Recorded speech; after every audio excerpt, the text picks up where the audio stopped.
Bienvenue dans l'art de ta puissance, ton podcast pour un business conscient.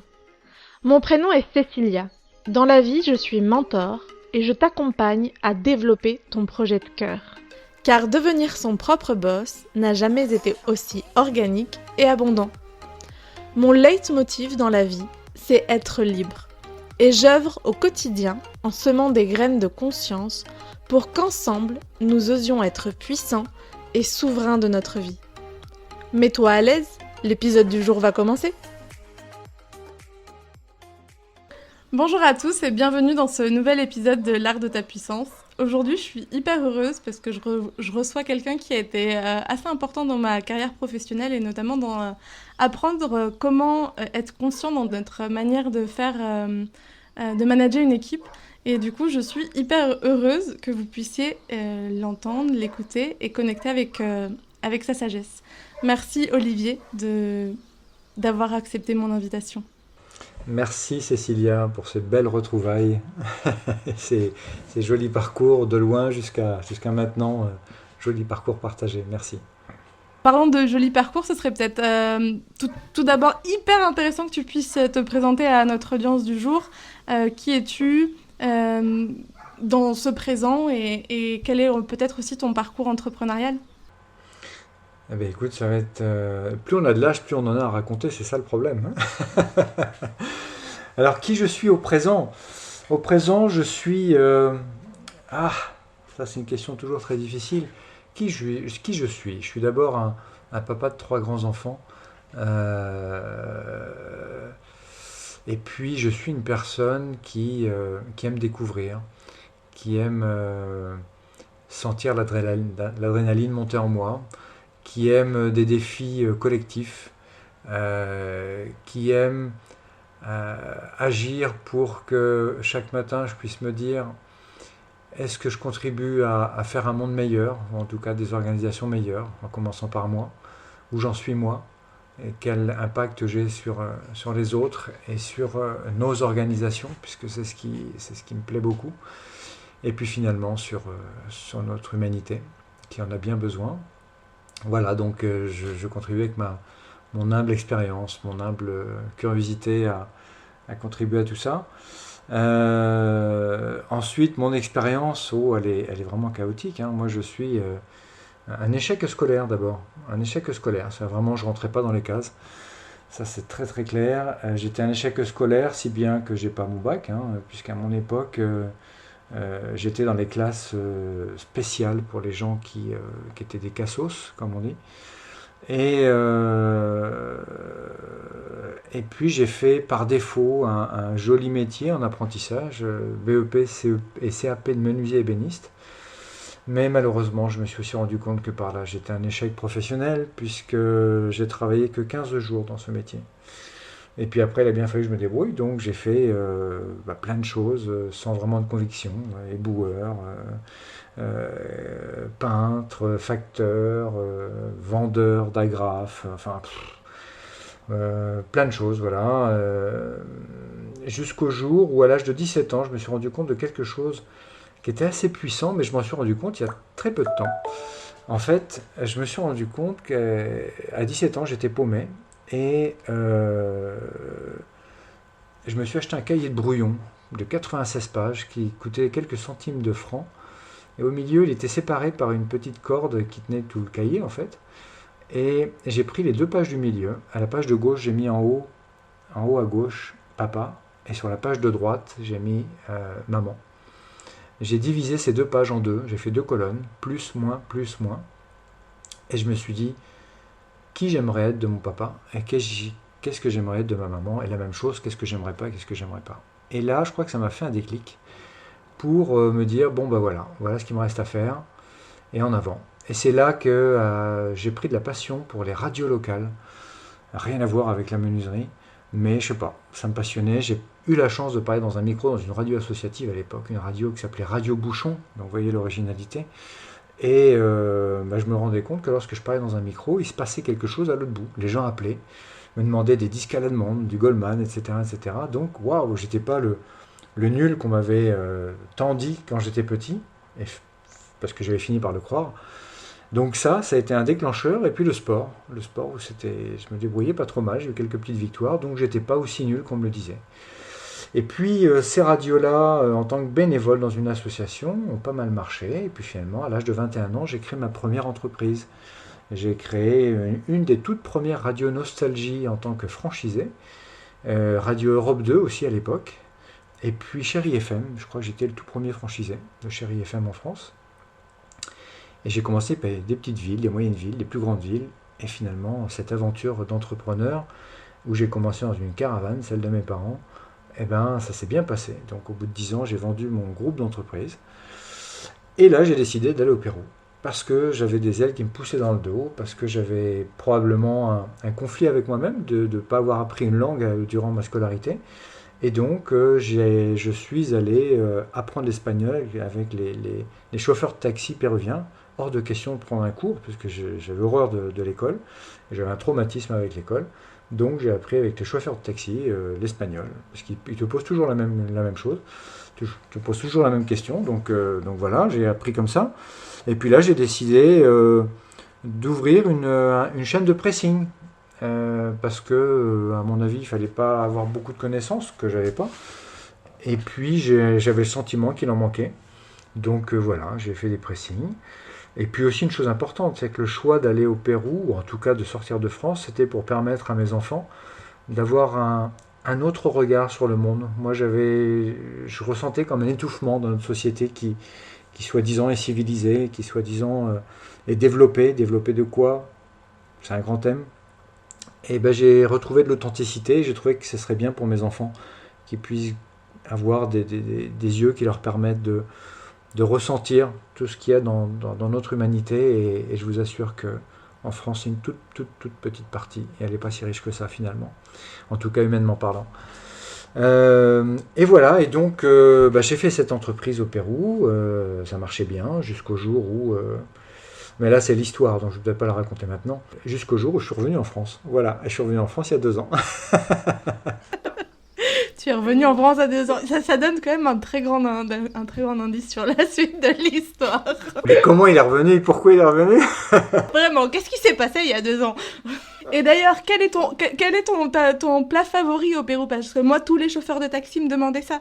¿Cuál es tu plato típico favorito? Ça, c'était la question, mais tout le monde. Eh ben moi, entre le ceviche et l'ají de gallina, franchement, voilà quoi. On a les mêmes. Donc du coup, vous pouvez comprendre que Olivier et moi, on se connaît donc de nos aventures péruviennes. C'est intéressant ton parcours, parce que ça m'a rappelé quelque chose, un post que j'ai fait il y a pas très longtemps sur les réseaux sur le fait que tout entrepreneur est un échec constant. C'est-à-dire qu'on se forme de nos échecs. Nos échecs sont nos apprentissages. Et c'est parce qu'on a 60, 70%, 80% d'échecs qu'on a ces 20% qui brillent. Et je trouve que c'est hyper important, parce que moi, j'en vois tellement des petits entrepreneurs, c'est surtout des petits entrepreneurs que j'accompagne, qui sont vraiment dans cette impulsion de donner cœur à leur projet, et qui, en fait, ne voient que leurs échecs, ne voient que ce qui n'a pas fonctionné jusqu'à maintenant, parce qu'ils n'incarnent pas encore pleinement cette idée qui naît à l'intérieur de leur cœur. Et je te remercie d'avoir partagé en toute vulnérabilité ton histoire, sans jugement, avec juste cette vérité qui est la tienne, parce que je suis sûre qu'il y a énormément de personnes qui pourront se reconnaître, à commencer par moi. Parce que tu m'as dit en off que qu'est-ce que je n'ai pas fait, mais je te retournerai le commentaire. Qu'est-ce que tu n'as pas fait, Olivier? Je pense que si j'avais connu encore plus d'échecs, je crois que je me connaîtrais encore mieux. Parce que les échecs nous permettent à chaque fois de nous questionner. Ça demande du courage de se relever d'un échec, je pense. Ça demande à creuser notre humilité. Ça nous oblige à apprendre à observer notre ego. En fait, on apprend plein de postures grâce à l'échec. Et l'échec est une belle réussite en soi. L'échec est une belle réussite en soi, c'est une très belle phrase. Toi et moi, on s'est connus parce que tu es venu participer de l'implémentation de la sociocratie à l'intérieur du Champal, organisation dans laquelle je travaillais à l'époque. Et pour moi, la sociocratie, c'est vraiment la manière dont aujourd'hui Alors, on n'est que deux à l'intérieur de Kaluna, mais je suis quand même très heureuse qu'on soit déjà deux. De la manière de laquelle j'ai à cœur de développer mon projet de cœur, justement pour qu'il soit le plus conscient possible et que chacun et chacune puisse trouver sa voix, sa raison d'être, sa vision du monde à l'intérieur de ma propre vision.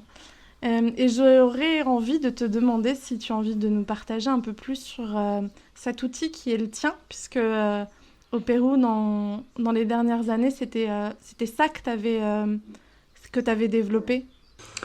Oui, en fait, la sociocratie est arrivée à un moment où, comment dire, elle est venue compléter une quête d'humanité que je recherchais à travers mes entreprises. Mais encore une fois, c'est l'échec qui m'a mis le dos au mur et qui m'a obligé à rechercher des alternatives de gouvernance, de prise de décision. Et la sociocratie est une méthode qui nous permet d'aborder ces sujets-là.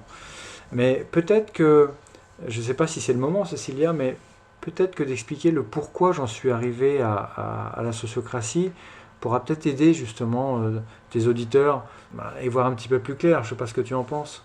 Pourquoi est-ce que tu en es arrivé à la sociocratie alors, Olivier? Écoute, j'en ai pas fait exprès, déjà. En fait, en 2003, à Lima, il y a eu une tentative d'enlèvement de mes enfants, mes deux filles. Mes enfants sont repartis en France avec mon ex-épouse. Et là, moi, je tenais les rênes de l'entreprise à 10 000 km. Je faisais des voyages entre la France et le Pérou. C'était très difficile. Il y avait une centaine de collaborateurs que je devais continuer à manager. Et ça s'est pas bien passé. C'est-à-dire que cette histoire a duré 3 ans et à chaque fois que j'étais loin de l'entreprise, à chaque fois il se passait des choses pas très chouettes au sein de l'entreprise. Et puis en 2007, je suis revenu au Pérou. Je me suis dit bon allez, je retourne vivre au Pérou malgré les craintes que je vivais. Et là, ma boîte était en triste état, franchement, au bord du dépôt de bilan. Et je suis resté. Voilà, je suis resté parce que quelque chose en moi me disait, mais non, continue, il y a quelque chose à faire. Je ne savais pas à l'époque si c'était mon ego, si c'était d'autres motivations, mais en tout cas, je suis resté, voilà. Et donc, tout s'est bien passé de 2007 jusqu'à 2014. En tout cas, tout s'est bien passé. C'était très dur de relever la situation, mais on l'a relevé petit à petit. Et en 2014, coup de Trafalgar.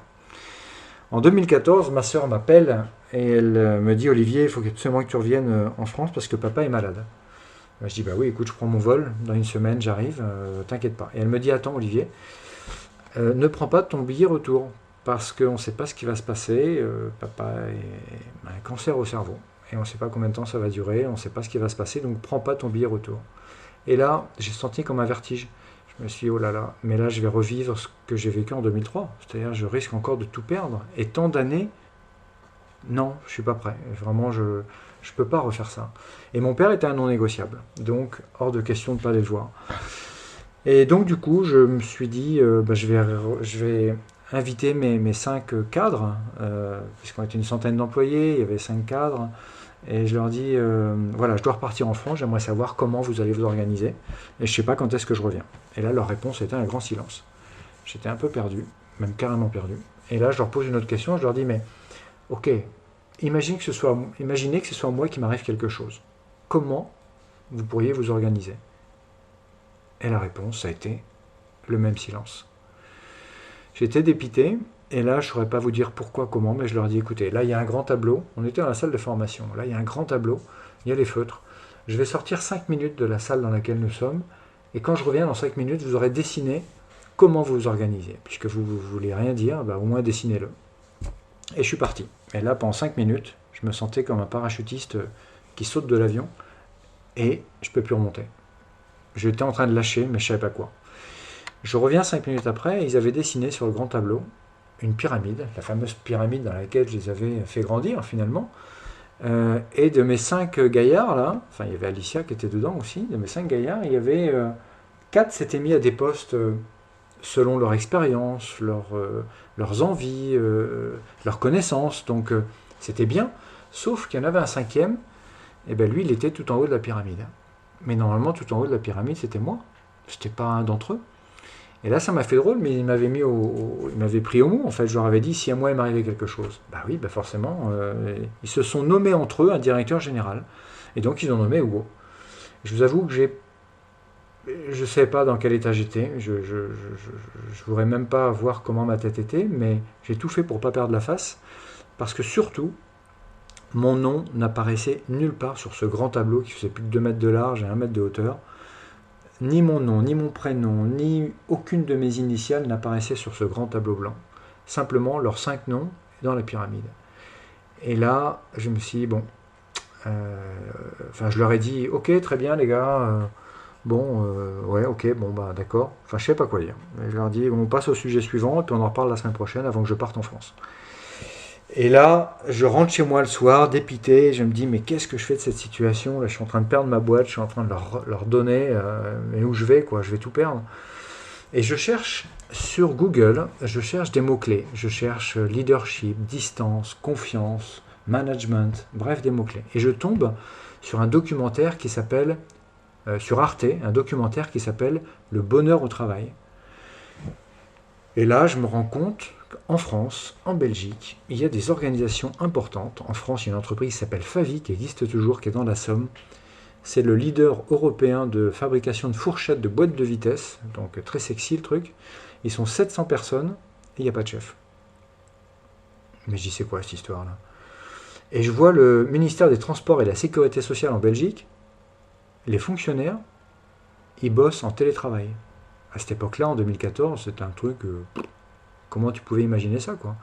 Et là, je me dis, mais c'est génial ce truc. Sauf que ça, c'était en Europe. C'était pas au Pérou. Et au Pérou, imaginez un truc comme ça où 90% de la population ne fait pas confiance en l'autre. C'est un truc improbable. Donc je dis, allez, arrête de rêver, Olivier, t'as assez fait de conneries comme ça. Stop, voilà. Et puis ça s'arrête là. La semaine d'après, le vendredi, on se réunit. J'avais mon vol le lendemain. Je demande à mes gars du bout des lèvres, avec la peur au ventre. Je leur dis, au fait, de ce qu'on a parlé la semaine dernière, vous en êtes d'où? Et là, presque d'une même voix, les 5, ils me disent, si, señor, estamos listos. Ouais, monsieur, on est prêt. Alors là, je me dis, de toute façon, j'ai pas le choix. J'ai mon vol demain. Qu'est-ce que je fais avec ce qu'ils me disent? Et là, je leur ai dit, écoutez, je ne vous fais pas un chèque en blanc, ok? Mais faites comme si Hugo, vous avez nommé directeur général, était le directeur général. Mais attention, c'est moi le patron. Ok, parce que je savais ce qui m'est arrivé en 2003. Et puis là, je pars. Voilà, je pars, c'est en septembre 2003. Je pars en France, j'arrive près de ma famille, et là c'était compliqué évidemment. Et puis les premiers jours d'octobre, j'ai pas de nouvelles. J'ai pas de nouvelles de mes collaborateurs, mais comme je voyageais en Amazonie assez souvent au Pérou et que j'avais pas de nouvelles, il n'y avait pas de signal ni rien, je revenais 3 semaines, un mois après et tout allait bien. Et là je me suis dit, bon c'est pareil. Sauf qu'on arrive fin octobre, début novembre, et toujours pas de nouvelles. Je dis, je vais peut-être les appeler quand même. Et puis non, je me dis non. Si je les appelle, qu'est-ce qui va se passer? Je vais reproduire exactement la même chose que ce que j'ai réalisé en 2003. En 2003, je m'étais éloigné à 10 000 km et je les appelais, savoir ce qui se passait, comment ils allaient, comment les choses avançaient, si on atteignait les objectifs. Si je fais ça, je recommence exactement la même chose. Donc il est fort probable que j'obtienne le même résultat. Je me dis non. Et puis de toute façon, avec 100 bonhommes dans la boîte, beaucoup de clients, des fournisseurs, ils vont forcément avoir des problèmes. Donc je vais attendre. N'empêche qu'on arrive au mois de novembre, toujours rien. Décembre, toujours rien. Ah si, je reçois un message, un mail. Joyeux Noël, Seigneur Olivier. Et là je me dis en plus, ils se foutent de moi. Là j'étais mal. Du coup en janvier, je téléphone à mon avocat au Pérou. Je lui dis, écoute Eduardo, j'ai fait une grosse erreur, j'ai fait confiance en mon personnel, je suis parti, j'étais obligé de partir. Et j'ai pas de nouvelles, donc pour moi c'est plié. Je vais revenir en février et je vais envisager probablement de liquider la boîte ou d'en récupérer ce qu'il est possible d'en récupérer, mais je suis fatigué, je lâche l'affaire. Je reviens au mois de février, à Lima, sur l'avenue Dos de Mayo, on a nos bureaux. Je monte au 2e étage et normalement, avant, lorsque je partais en voyage et quand je revenais, je racontais ce qui m'était arrivé de mon voyage et tout le monde s'arrêtait de bosser. Et je revenais avec des petits cadeaux, souvent. Tout le monde s'arrêtait de bosser et les gens sont adorables au Pérou, sont très humains, très chaleureux, très attachants. Et c'est ça, c'était de la magie. Et moi, je me suis dit, ils vont probablement, à moins qu'ils m'aient volé, ils vont probablement me faire la même chose, le même accueil. Et là, je vois, de mes 5 bonhommes au bureau, j'en vois 3. Et je leur dis, bonjour, comment vous allez? Ils lèvent la tête derrière leur ordinateur, ils me regardent, ils me disent, bonjour, Seigneur Olivier, et ils continuent à bosser. Ah, suis-je bien chez moi? Plus d'accueil, un bonjour normal, rien de plus. Et là, j'avais mal au ventre. Et je me suis dit, bon, ok. Et du coup, je les ai invités un par un à boire un café. Il y avait le supermarché du coin qui s'appelle Wong, la cafétéria. On va boire un café, chacun des 3, parce que je voulais savoir ce qu'ils allaient me raconter, chacun à leur tour, comparer les versions.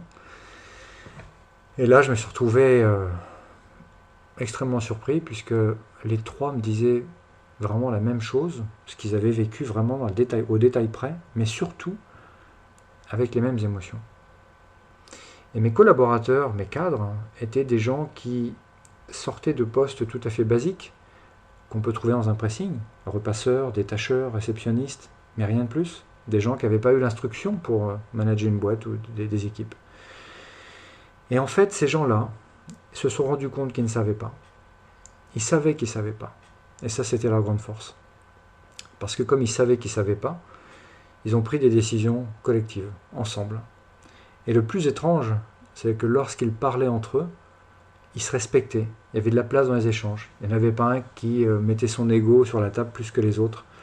Ils étaient en vulnérabilité. Donc, ensemble, comment on choisit la meilleure option? Et effectivement, ils avaient eu des problèmes avec des clients, avec des fournisseurs. Ils avaient licencié du personnel. Mais moi, j'aurais rien fait de mieux que tout ça. Donc, et là, je me suis dit, mais qu'est-ce que je fais? Qu'est-ce que je fais de cette situation? J'étais sur le cul, comme on dit.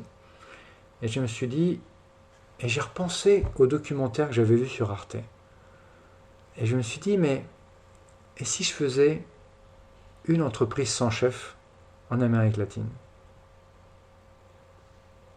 Et comme j'étais coach en parallèle depuis des années, l'humain me parlait beaucoup, mais l'humain c'est une chose, l'organisation c'en est une autre. Et être son propre chef d'entreprise, pas perdre la face, c'en est une autre encore.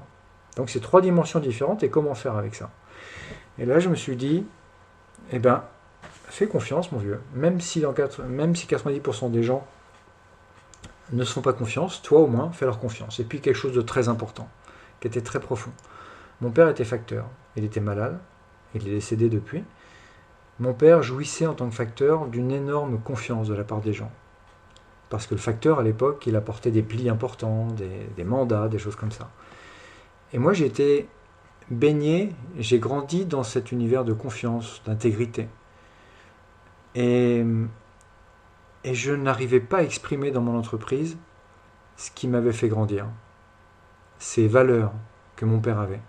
Donc, je me dis, à ce moment-là, c'est peut-être le moment de prendre rendez-vous avec mon père sur ces valeurs-là. Et donc, peut-être que je vais tout perdre. Mais là, j'imaginais tout perdre également, et il ne s'est pas passé ça. Donc, visitons ce chemin, allons voir. Et j'ai décidé de faire un pas de côté et de laisser mes collaborateurs diriger l'entreprise. Et je vais essayer de faire court, mais 2 ans après avoir pris cette décision, l'entreprise avait diminué son turnover, sa rotation de personnel de 50%. La productivité par personne avait augmenté de 29% en moyenne. Et l'entreprise avait fait des bénéfices comme jamais dans son histoire, qui avaient été multipliés par plus que 3. Les employés choisissaient leur salaire, décidaient de leurs horaires de travail, choisissaient des recrutements, décidaient eux-mêmes de la période de la durée de renouvellement de leur contrat de travail. C'était assez exceptionnel. Et c'est là où moi, de mon côté, j'ai approfondi ma connaissance en intelligence collective et j'ai croisé la sociocratie. Ça me paraissait important, pour vous qui nous écoutez, de vous donner le contexte. Parce que la sociocratie n'est pas venue comme un outil qui me permettait de faire la collaboration ou d'avoir une boîte plus performante. La sociocratie était devenue comme quelque chose qui venait compléter une quête intérieure. Et la quête intérieure, c'est celle qui nous permet d'être alignés avec ce que l'on est, ce que l'on ressent, ce que l'on dit, ce qu'on fait et les résultats qu'on y attend. Et je pense que c'était important de dresser cette histoire pour en arriver à la sociocratie. Waouh, merci pour ce partage. J'ai eu la chair de poule à peu près tout le temps. Je suis une fan inconditionnelle des processus humains et des processus individuels et de comprendre un peu comment l'humain fonctionne. Et je note dans beaucoup d'histoires que j'entends comme le moment où on se retrouve en échec, pas en échec et maths, mais en échec, sur le moment où on est là. Honnêtement, je prends une décision ou l'autre, il y en a une qui me mène à la perte et l'autre qui au contraire me permet de renverser le jeu. Et je crois que l'être humain a besoin de se retrouver dans ses échecs contre le mur, d'être au bord du gouffre pour prendre ces décisions importantes qu'il n'osait pas prendre et qui sont des décisions pour aller vers soi. Toi, dans ton histoire, c'est de la confiance. Dans d'autres, ça va être de la gratitude ou une notion différente. Mais ça me passionne d'entendre le petit mur. Et puis en fait, non, au dernier moment, on prend un autre virage et on vit une autre histoire. Oui, et souvent j'ai remarqué que dans les accompagnements que je réalise auprès de dirigeants d'entreprise, je me rends compte qu'il y a deux manières d'évoluer, de se transformer. C'est soit par la douleur, comme moi ça a été le cas, ou alors par l'amour. Je crois que on évolue vraiment par amour ou par douleur. Et par amour, j'entends la conviction aussi, des convictions très profondes. Quand on est en position de confort, pourquoi on évoluerait? Pourquoi on changerait? Ouais, totalement. Je viens de vivre un moment où je me suis retrouvée en échec. Et je suis heureuse parce que c'est la première fois où, devant un échec, j'ai su appréhender l'histoire avec amour et bienveillance et compassion.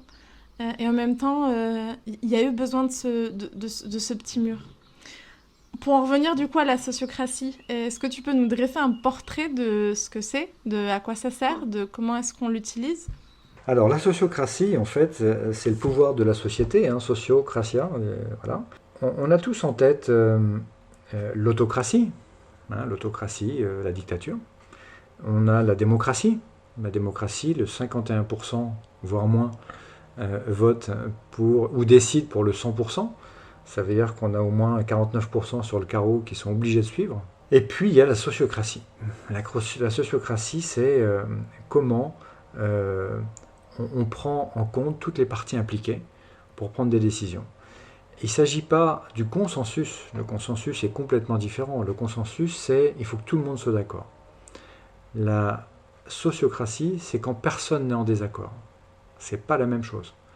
C'est plus difficile de mettre tout le monde d'accord que d'identifier que tout le monde n'est pas en désaccord. C'est-à-dire que lorsqu'on n'est pas en désaccord, ça ne veut pas dire que c'est notre préférence. Mais ça nous permet de servir la raison d'être qui est supérieure à notre petite personne.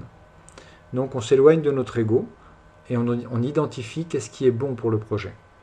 Voilà en quoi la sociocratie est intéressante. La sociocratie, pour moi, a complété ce regard humain que j'ai acquis au fil des difficultés. Auparavant, je voyais l'entreprise comme un moteur, quelque chose où on y met du carburant, on y met de l'énergie, on appuie sur l'accélérateur, ça a un effet sur la transmission et puis sur les roues, et donc on va vite, et donc on arrive à un résultat à tel délai avec telle performance. La sociocratie, c'est pas ça justement. La sociocratie, c'est quelque chose d'organique, c'est-à-dire qu'on fonctionne comme la nature, comme notre cerveau par exemple. Notre cerveau, il a 80 milliards de neurones. Imaginez qu'il y a un chef dans notre cerveau. Mais il pèterait le pauvre. Il exploserait. Donc, pourquoi ne pas faire nos organisations à l'image de la nature, à l'image de la puissance qu'est l'être humain, la puissance qu'est notre cerveau? Et bien voilà, le dessin organisationnel de la sociocratie est fait sous forme de cellules, de cercles. Et chaque cercle, chaque département dans une entreprise est relié par un double lien. Et puis on prend des décisions par consentement. Ça revient un petit peu à ce que je disais juste avant. Hein. On consent quelque chose, c'est pas un consensus. On consent, c'est-à-dire c'est pas ma préférence, c'est l'intérêt général. Et puis l'autre chose, ce sont les élections sans candidat. Ça c'est magique. Imaginez une équipe dans laquelle on travaille, je sais pas, on est une douzaine à travailler. Et puis l'entreprise nous dit, ben voilà, voilà le pourquoi on travaille. Et maintenant, le comment on va le faire et qu'est-ce qu'on va faire, ben ça vous appartient à vous. Il vous reste à vous, vous qui êtes une équipe, de nommer entre vous 12 quelle est la personne qui, d'après vous, est la plus à même de vous amener à nourrir au mieux la raison d'être de l'entreprise, en travaillant, vous, dans votre équipe. Eh bien, tout simplement, on fait une élection sans candidat. C'est-à-dire que personne ne va lever la main en disant « moi, je vais être le leader de l'équipe », surtout pas. Parce que là, on a une partie de notre ego qui s'exprime. Non, surtout pas. Simplement, l'équipe va faire, avec des rondes qui particularisent la sociocratie, des rondes, quelques rondes, qui permettent finalement à ce que tout le monde soit satisfait d'avoir choisi le leader qui va les représenter auprès des autres cercles. Hein. Et puis, imaginez un instant la personne qui n'a pas demandé d'être leader qui se retrouve leader. Imaginez le pouvoir, la satisfaction qu'elle peut recevoir de la part de l'équipe. Donc après, si on se demande quelle va être son attitude au regard de l'équipe, elle va avoir une attitude forcément d'entraide, de collaboration, de gratitude également. Et puis l'équipe fait grandir son leader. L'équipe, pareil, est-ce qu'elle a envie de se tromper de leader ? Ben non. Donc elle va le servir, elle va faire tout ce qu'il faut pour que le leader qu'elle a choisi puisse mieux les représenter et atteindre les objectifs du département en question. Donc voilà, c'est un petit peu ça, hein, c'est rapide, mais c'est plus complexe que ça, parce que ce genre de gouvernance est plus complexe. On pourrait se dire, oh là là, ça doit prendre du temps ça. Ouais, c'est vrai, ça prend du temps au départ, mais qu'est-ce qu'on en gagne après ? Qu'est-ce que c'est efficace ? Et la sociocratie est un des éléments, mais on a plein d'outils à notre portée qui sont autres que la sociocratie. Hein, maintenant, on parle de... Je travaille dans la gouvernance intégrative maintenant, c'est un autre sujet. Mais pour la sociocratie, voilà ce que je peux vous dire. Donc il y a la transparence, il y a de l'équité, voilà, il y a plein de choses très intéressantes pour engager les équipes derrière un projet commun et sur lesquels chaque personne se sent impliquée, intéressée, importante et reconnue. Et quel est selon toi justement, tu disais que c'était la sociocratie était un... Enfin, en tout cas, la réussite de la sociocratie dépendait de plein de facteurs. Qu'est-ce qui fait, selon toi, qu'une organisation arrive à intégrer une manière de gouvernance horizontale ? Quel est le plus grand challenge, en fait, quand on a envie d'intégrer ça ?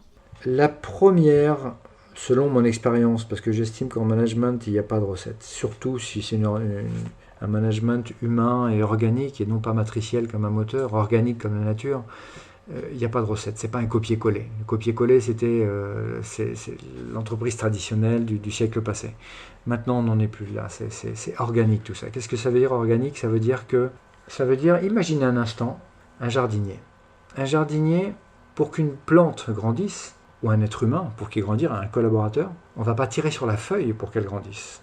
Elle pourrait casser, elle pourrait s'abîmer.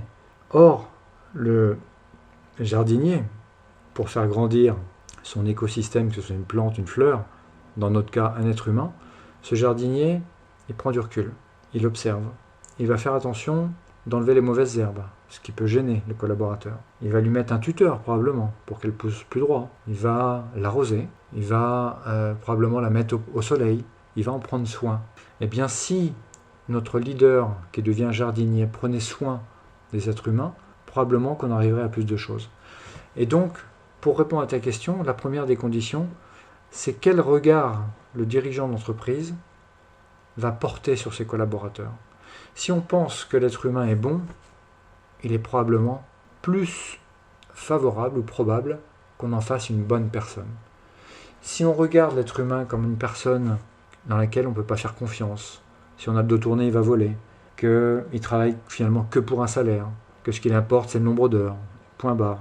Si on pense ça, si notre regard, nos valeurs sont en adéquation avec ça, il est fort probable que notre langage soit identique à ce que l'on pense. Et si notre langage est identique à ce qu'on pense, il est fort probable que nos actions aillent dans le même sens. Et évidemment, si nos actions vont dans ce sens-là, les résultats seront alignés avec tout ça. Donc, ça dépend d'abord d'un travail personnel. Quel est le premier travail que le dirigeant va faire sur lui? C'est pas facile. C'est pour ça qu'il faut qu'il soit accompagné par des gens qui ont un minimum d'expérience, de vécu de ce genre de situation, parce que c'est compliqué, c'est pas simple. Mais qu'est-ce que c'est enrichissant? Et finalement, quand on respecte toutes ces choses-là, c'est magique parce que ça va très vite et les résultats vont bien au-delà de ce qu'on pouvait imaginer.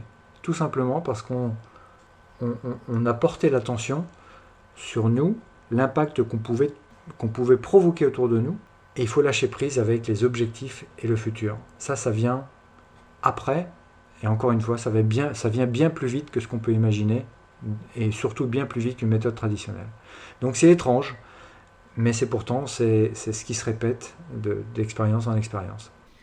Et du coup, actuellement, tu continues d'accompagner des organisations au développement de ces méthodes de gouvernance, mais en France. Et je sais, par la conversation qu'on a eue juste avant, que ton retour en France, que tout ce cheminement que tu as vécu a été justement un de tes plus grands challenges en tant que leader, dans ton propre leadership, dans ta propre connexion avec toi-même, avec ton corps, avec ta vie, avec ta réalité et ta présence.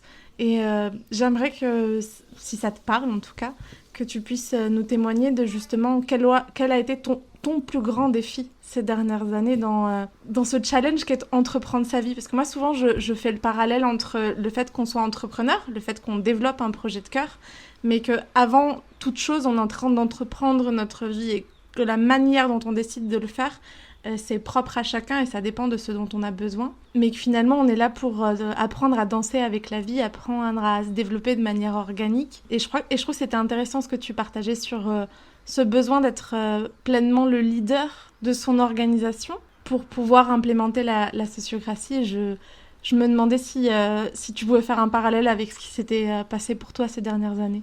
La sociocratie est un des éléments qui permet de faire grandir l'organisation de manière humaine, profondément humaine et collaborative, mais elle ne remplacera jamais le regard que le dirigeant est là. Ce que je veux dire par là, c'est le regard que l'on porte sur les autres et sur le monde qui est bien plus puissant. La sociocratie, elle accompagne d'un point de vue organisationnel. Il y a 3 grands blocs que moi j'ai pu constater. Le premier bloc pour la transformation, c'est soi-même, soit avec soi-même. Nos peurs, nos frustrations, nos doutes, notre ego, l'observation de notre ego. Ces choses-là, quand on arrive à y voir plus clair sur nous, eh bien on crée un impact sur les autres.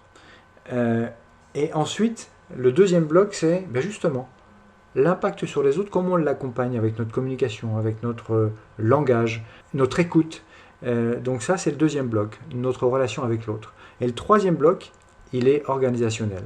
À quoi bon développer les 2 premiers si l'organisation reste pyramidale, c'est-à-dire qu'en haut, on décide et en bas, on exécute? Ça ne marche pas. Okay, donc, on renverse cette pyramide et on fait quelque chose d'organique. Et la sociocratie est un élément qui aide à faire un système organique. Donc, ce que je veux dire que la sociocratie en soi, ça accompagne, mais elle seule, ça va être compliqué que ça puisse transformer l'organisation.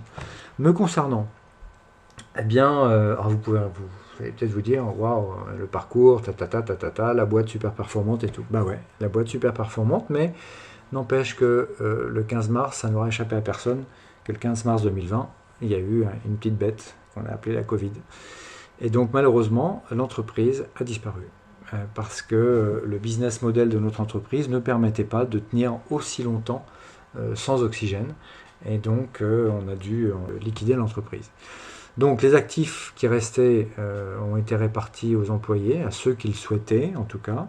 Et comme les collaborateurs étaient des auto-entrepreneurs, étaient devenus des auto-entrepreneurs par la même essence de comment était l'entreprise, eh bien, certains d'entre eux ont continué de manière artisanale.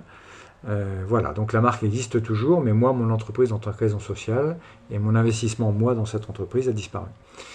Qu'est-ce qui s'est passé donc après ça? Je suis retourné en France, parce qu'un de mes clients que j'accompagnais au Pérou savait que je revenais en France. Il m'a demandé de revenir et je l'ai accompagné en France. Et puis là, ça c'est entre nous, hein. Mais la dernière fois que j'étais employé, j'avais 20 ans. Et là, mes 56 ans, je redevenais employé. C'est pas facile d'être employé. Et donc j'ai souhaité revoler de mes propres ailes, mais laissant derrière moi presque 23 années d'investissement au Pérou, où j'ai pas de retraite moi, pour la France. Donc là, c'était vraiment un lâcher-prise très dur pour moi. Faire le deuil de tout ça, c'était très difficile. Mais là encore, j'ai suivi le chemin de la présence. Alors c'est peut-être un petit peu perché ce que je vais vous dire, mais en tout cas, ne plus s'affairer au futur. Quand on s'affaire au futur, on ne lâche pas prise. Quand on lâche pas prise, on se fait mal. En tout cas, ça tient pas très longtemps. Et donc, j'ai découvert là aussi, sur ce terrain-là, que le lâcher prise m'avait fait mal. Enfin, ne pas lâcher prise m'avait fait mal. Donc, j'ai encore une fois appris à lâcher prise sur cette situation. Et être le plus aligné entre ce que je suis, ce que je ressens, ce que je peux dire et ce que je peux faire. Et du coup, je suis revenu à mon centre de gravité qui me mobilise le plus sur cette vie, c'est de faire des organisations profondément humaines qui génèrent de l'impact dans notre société. Et puis ça se passe pas mal du tout. Donc voilà ce que j'ai appris. Et c'est intéressant, c'est aussi ne pas s'affairer au futur et ne pas s'affairer au passé. Parce que tu n'as parlé que du futur, mais tu as dû aussi... Mais tu as raison. J'avais du mal à faire le deuil de la perte de mon entreprise. Okay, et ça, c'est le gros. C'est l'élément le plus gros d'ailleurs. Enfin, il y avait deux gros éléments. Perdre ce que j'avais perdu. Et puis oublier ce que je pouvais éventuellement gagner, effectivement. Et ne t'inquiète pas que si les gens sont ici, c'est qu'ils sont suffisamment perchés pour suivre ce podcast qui parle beaucoup de... l'un des fils conducteurs, en tout cas, de comment j'ai développé mon activité, c'est la spiritualité incarnée. C'est l'idée de vraiment connecter avec notre essence, notre être, notre raison d'être, et le faire de manière concrète dans la matière, de ne pas rester à cette idée, ces belles intentions. Et je trouve que c'est intéressant de voir comme ces outils, comme peut l'être aujourd'hui la sociocratie dont tu nous parles. Il y a 2 semaines, on recevait Clotilde dans ce podcast qui nous parlait de CNV. En fait, c'est tous ces outils-là qui nous permettent finalement d'être soi. Mais on en revient au même message, c'est que tant qu'on n'est pas soi, de toutes les manières, on n'incarne pas ce leader du nouveau monde, ce changement. Finalement, ça reste que des belles paroles, de belles intentions qu'on ne vivra pas dans la matière. Et moi, c'est d'ailleurs... j'étais très stressée à l'idée de te recevoir parce que quand on s'est connus, j'avais de belles intentions, de belles idées et de belles envolées, mais ça en restait basiquement là parce que je me rappelle de décision d'élection sans candidat où je n'avais pas été élue. Alors mon ego, vous pouvez même pas vous imaginer à l'époque, à mes 23 ou mes 24 ans, mais il en avait pris un coup parce que dans l'organigramme pyramidal, j'étais la chef. Et pourquoi est-ce qu'on voulait pas que je sois la chef ? Et ça a tellement touché mon ego, et avec d'autres histoires qui étaient de toutes les manières très sous-jacentes à tout ça, j'ai pas tenu longtemps de plus dans l'entreprise après l'implémentation de la sociocratie. Donc ça montre à quel point, clairement, pour vivre une entreprise organique, ça demande premièrement d'être organiquement soi. Est-ce que tu as envie de nous partager une dernière inspiration pour les gens qui nous écoutent ? Quelque chose qui te paraît très important, dont on n'a pas parlé ? Oui, il y a quelque chose qui me résonne là tout de suite. Je vois simplement, j'espère ne pas être trop long, mais je vois simplement qu'on se concentre sur quelque chose. Lorsqu'on va recruter un collaborateur, on va avoir l'habitude de voir un CV, une feuille A4. Et puis on va regarder ce qu'elle fait, ce qu'elle a fait. Qu'est-ce que c'est réducteur ? En fait, dans nos organisations, jusqu'à présent, heureusement ça évolue, lentement mais ça évolue, on regarde la partie visible, on aime regarder la partie visible des personnes. Chacun d'entre nous est doté d'une partie profonde. On a notre intuition, on a nos émotions, on a notre sensibilité, on a notre spiritualité, on a notre féminité, on a notre masculinité. Imaginez que de profil, la partie profonde, ce soit la partie qui soit derrière les yeux. Ce qu'on ne voit pas donc, quand on regarde de face. Quand on regarde de face, on a un sourire, un regard. Et puis probablement qu'au moment du recrutement, aussi bien le dirigeant d'entreprise que le futur collaborateur, c'est probablement le moment où on se ment le plus. L'un va vendre les qualités de sa boîte et l'autre va vendre son expérience, ses qualités humaines, etc. Quel dommage, parce que dans nos organisations, dans nos sociétés, c'est le masculin qui est mis en avant. Or, chacun d'entre nous, messieurs, on est doté d'une grande féminité aussi. Et pourquoi pas l'exprimer ? Quel dommage, elle est riche. Et puis pourquoi pas non plus laisser l'espace à cette intuition si puissante ? Pourquoi pas laisser de la place aussi à cette émotion, à cette sensibilité, jusqu'à cette spiritualité ? Imaginez un instant que on recrute les personnes pour leur partie profonde et non plus pour leur partie visible. Imaginez comment vos entreprises seraient 10 fois plus riches. Le capital humain, même le mot capital me choque quand je l'exprime, mais je ne sais pas comment dire. Le talent humain, l'être humain tout simplement, il est extrêmement puissant quand on apprécie son intégralité. Laissons pénétrer notre intégralité, nos différences, qui font les richesses de nos organisations. On a tout à gagner. Et je pense que ça c'est important. Je voulais ajouter ça, c'est tout. C'est plus qu'important. Et merci beaucoup pour tout ce que tu viens de nous partager, pour ton témoignage, pour ton histoire qui pourra en inspirer plein à de nombreux niveaux aussi, pour ce savoir que tu nous as partagé sur cet outil qui, moi, me tient énormément à cœur. Et j'aime aussi laisser toujours dans mes podcasts aux personnes que j'invite l'opportunité de parler d'elles. Je ne sais pas si tu as des actualités en ce moment, où est-ce qu'on peut te contacter, si quelqu'un qui nous écoute a une organisation dans laquelle il a envie d'implémenter la sociocratie, où est-ce qu'il peut te retrouver ? C'est assez simple sur LinkedIn, Olivier Gesbert, Gesbert. Et puis sinon, par mail, c'est simple aussi, oliviergesbert tout attaché, .pro@gmail.com. Et puis un grand merci à toi et Cécilia. Les accompagnements souvent se font en équipe, parce que là aussi, c'est important d'avoir un 360 degrés sur une situation. C'est important de se faire challenger pour mieux accompagner. Et c'est en équipe qu'on réussit le mieux.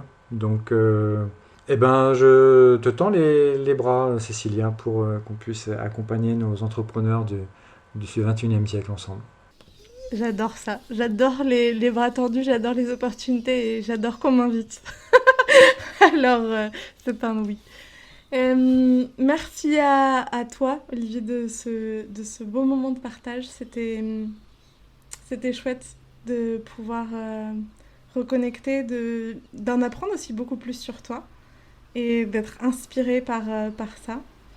Merci à vous tous et toutes qui êtes toujours là et qui nous écoutez, n'importe quel moment de la journée que ce soit. N'hésitez pas aussi à partager sur les réseaux sociaux en story et à m'identifier sur Instagram, comme ça je peux voir que vous êtes en train de nous écouter et où vous êtes en train de nous écouter. J'adore, des fois il y en a qui nous écoutent en courant, à la salle de sport ou en cuisinant, et moi je trouve ça, j'aime juste... je ne sais pas, savoir que je fais partie que cet espace fait partie de vos vies.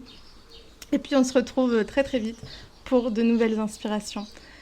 Belle journée à toi, Olivier, et merci d'être venu par ici. Merci à vous tous, au revoir et bon vent. Et si tu as apprécié ce que tu viens d'écouter, je t'invite à nous rejoindre sur l'Instagram de Kaluna, @kalunavaisesi, où tu peux aussi réserver un appel découverte avec moi pour sentir les synergies secrets. À très vite!